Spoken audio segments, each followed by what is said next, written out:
If your watercolor rust always comes out like a bunch of flat orange spots, we're gonna fix that. Today, I'm gonna share with you my bleed and blend method for making rust. I've been using it in this old kettle, but really you can use it in any object that it can rust.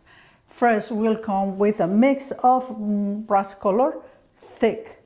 Then we come with a wash of the color of the object that we are painting, and then stick to the end because that's when the magic really happens. So grab your brushes and let's start painting together. Okay, I'm going to paint the background first because that instantly is going to give me contrast, and it helps to keep everything clean and the kettle will come up. I'm waiting a little bit in some areas, and then I'm coming with the dark mix that I did with urethane blue and turquoise.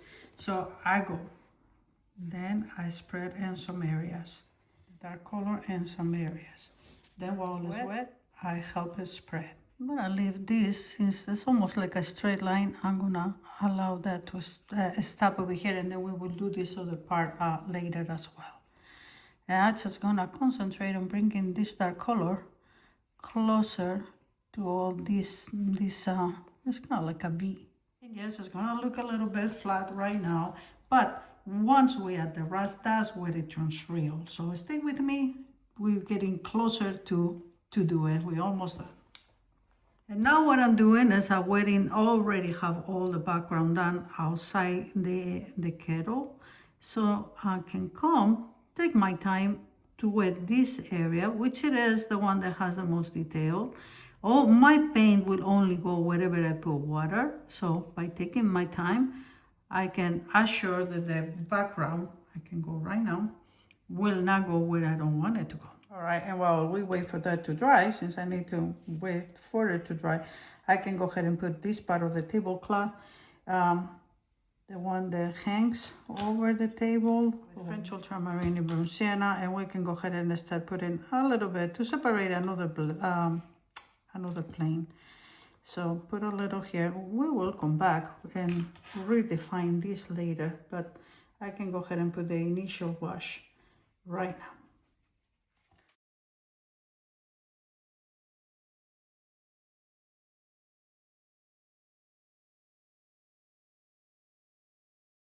Okay, now that everything is dry, we can start a little bit with the kettle, because basically what we're gonna do is we're gonna build the form first, and then we are gonna damage it with rust. So wet the part that is gonna be in the light. In my case, it's gonna be this one. I'm gonna separate the top from the rest of the kettle, meaning I'm starting with this one first. Then we will do that one afterwards. This is French ultramarine. I don't want it too thick. Right now, this is gonna be, like I said, pretty light. So whatever, we're gonna try to give it the form of a roundness, and then we're gonna accomplish that by going dark and light. Make sure I don't have hard edges. And this is the fun part. Why? Because we're keeping it clean first, and then we're gonna make it look all on purpose, and I found that to be fun. All right, so some comes in this direction, and then we're gonna get some into this other direction. Again, like I said, we are trying to build the form. Now a little bit of a hard edge here. Let's bring it all the way to the edge. Now, the only thing that we're gonna have to be a little careful. Oh, can you see it's already kind of turning, which is pretty good. Only thing you have to be careful is we're going with lighter colors and water against something that is dark. So be careful when you go through these edges, because some of the color can bleed inside. But if you go, like I said, with a brush that has a good tip, like in my case, then you should not have that problem. And like I said, just by putting this light and shadow, we're building the form. And of course, this is our first layer. Think of it like an underpainting, so to speak. Some of these colors will get darker. And of course, we still had to account for our rust. All right, let this all dry. Rust colors. I'm using burnt sienna by Winsor & Newton for the rust. Mine leans nice to the orange side, so that's why I like to use this. Now, if yours is more brown, no need to go and buy a new color or to buy this color. Just warm it up a little bit by adding either red or yellow with a thick mix of this color. And I'm gonna put that right where the rust naturally happen, which it is the edges, the seams, the base, places that collect water.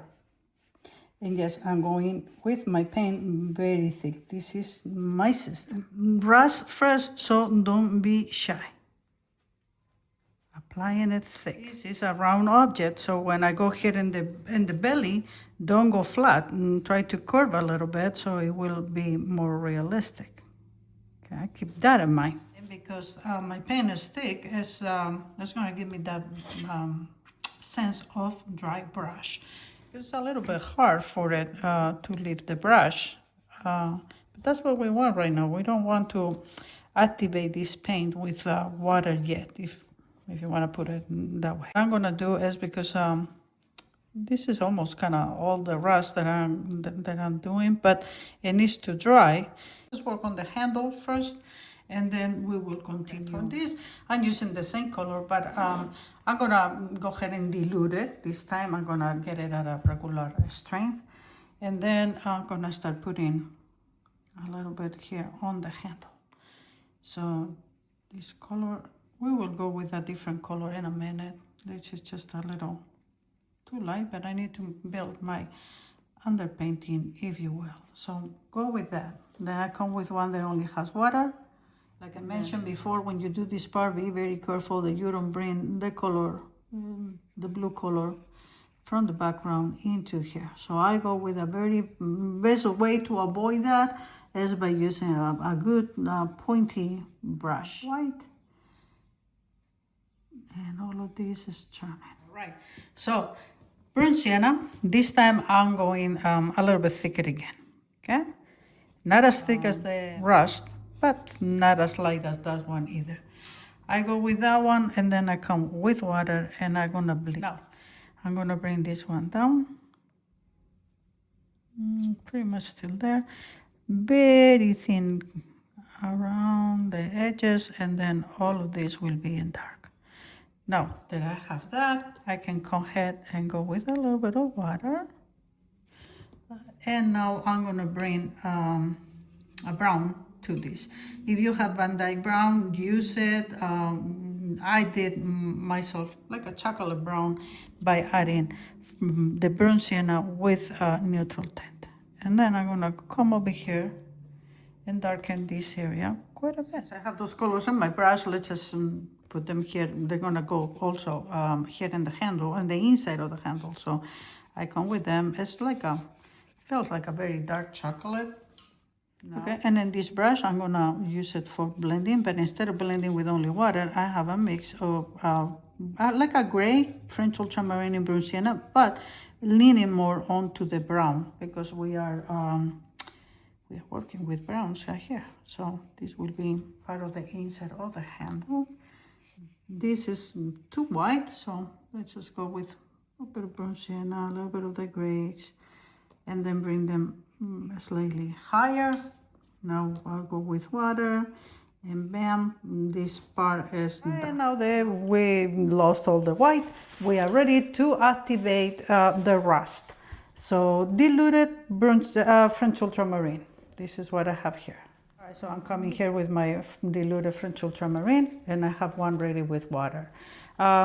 Again, the color may change depending on the object, but the system stays the same. Thick color. Then we go with a cool wash after it has dried. All right, so here is what I'm doing. I'm coming with soften some of these edges. I'm gonna have a big shadow here. I am dropping my French ultramarine. I am dropping. That's the important. Okay. So I drop this color, it's diluted, it has water. It's activating some of what my burnt sienna, that it was pretty thick, was put. And that's fine. Activating is not making mud, okay? If I rub, then I will be making mud, but I am not rubbing. I just go now with water and circle this around. I want this to be kind of like a turning because we are working on an object that is circular. I want this part over here to be lighter, so I bring very little of that and then my water. I want to activate this. And in some places where the brown sienna goes with the French ultramarine, I will get a few grays. That's fine. That's actually what I'm aiming for. There it goes. For a natural look of this rust. Let's just go with water over here. You see how a little bit of the brown sienna is coming? That's how rust looks. That's the best way for you to achieve it. A little, again, touch it, go. Don't rub. I don't stay there rubbing, okay? Okay. I need to, oh, we were having some of the dark color here. So again, I drop to activate my colors. And then I bring, oh, by the way, I should put more rust around there. I forgot. Okay, let's do it. So it's not too late. It's wet now, but if I come with the thick paint, I will stay pretty much I will stay where I put it, with a little bit of those soft edges, which is what I'm getting as I go with the water anyway. I need a little bit of time for this to dry before I come. Let's just finish this part over here. Let me go with water around here. A little bit of the French ultramarine diluted. Can come over here, indigo. And then I'm going to put a darker shadow right here. All right, so let's continue. Diluted French ultramarine. In this case, I'm going to go into this direction. Go with water right away. I don't want the hard edges anywhere. A little bit of water. Let's activate some of this rust. Getting to this direction here. Okay. And then we come in with the water. All of this is wet. You see how my what's happening with my rust? Let me get a close up. You see, it's looking more natural, like a little bit of that, a little bit of here. And this part over here, it will be darker. Then it will go all the way here too, and then we will have it pretty dark underneath this. Okay, now with the brush that only has water, lightly, I'm bleeding a little bit, but I'm not pushing. I just lightly touching it over there. Now this, I want it to go a little bit higher, and this, turn it around. All right, so this is pretty wet, so I need to wait a little bit before I come and I put a darker shadow here, and we will even straighten this shadow here a little bit more. But what we can do in the meantime is, this is pretty dry, we can go ahead and get a couple places here that is a little bit darker. So what I'm doing for this is coming back with my brown. I'm gonna go, my dark brown, the one that I was using for all that.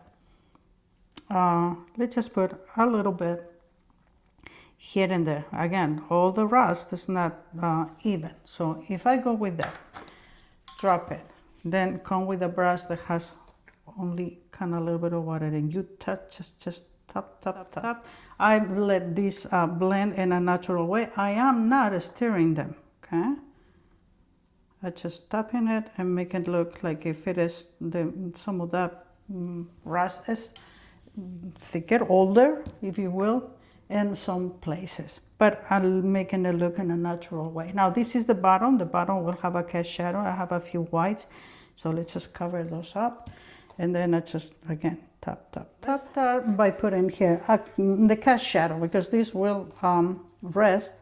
And this is, the reason why I want to put it is because that way it allows me to finish this bottom of a kettle. Right, now that we put our shadow, look how believable this object looks like.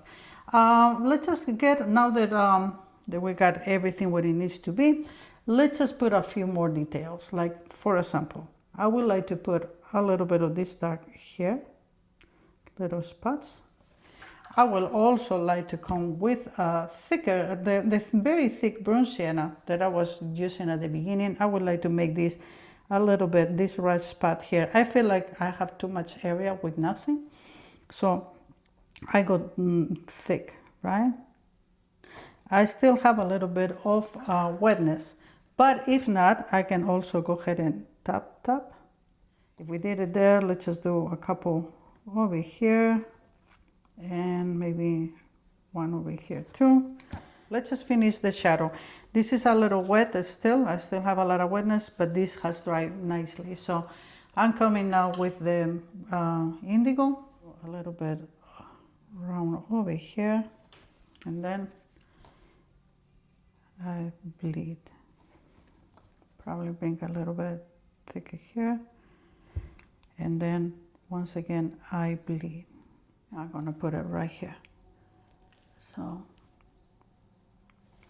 and then once again I come with water.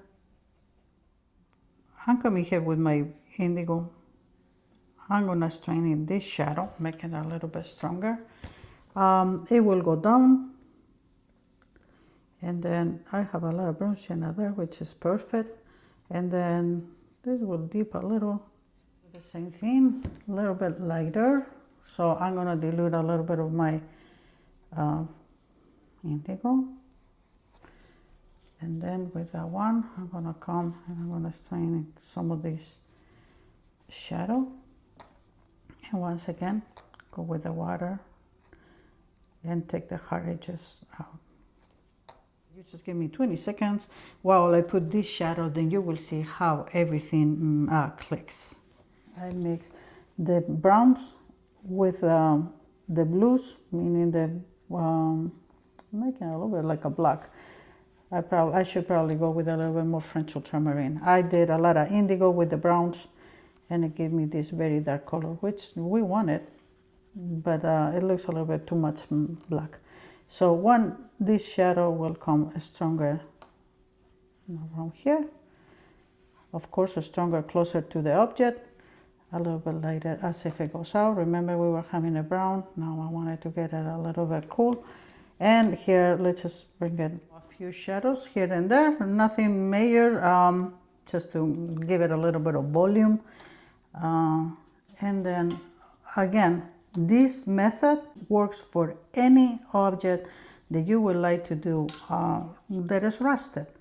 It doesn't matter if it's a kettle, if it is a lock, a bicycle, any metal objects that they will rust, it works. That's it for my rust trick. Thick color for the rust color, and then go with the color of the object, put the wash, and let the water do the work for us. No need to scrub or for muddy colors. Let me know in the comments if you're planning to rust. What are you going to rust next? And I'm going to leave you here with another video that you can learn some other shortcuts for realism. So as always, I thank you for being here, and I will see you in my next video.